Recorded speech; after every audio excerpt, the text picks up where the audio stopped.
Welcome to the CT.2 Thermostat pairing tutorial.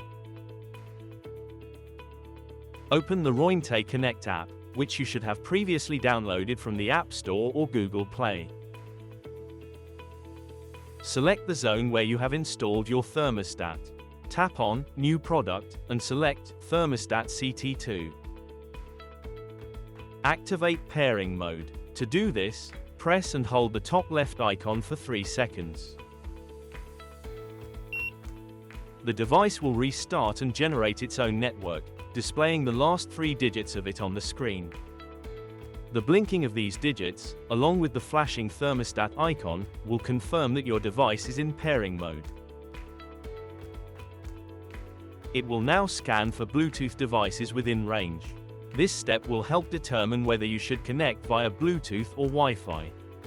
If your device appears in the list, stay on this video. If, on the other hand, your device does not appear, click the button in the top right corner. This will take you to a video on how to pair it via Wi-Fi. Select the device and accept any possible Bluetooth pairing confirmations. The app will then start searching for Wi-Fi networks. Select yours from the list. They will appear in order of signal strength. Tap Connect and enter your Wi-Fi password. Make sure you input it correctly to ensure successful pairing and avoid configuration issues.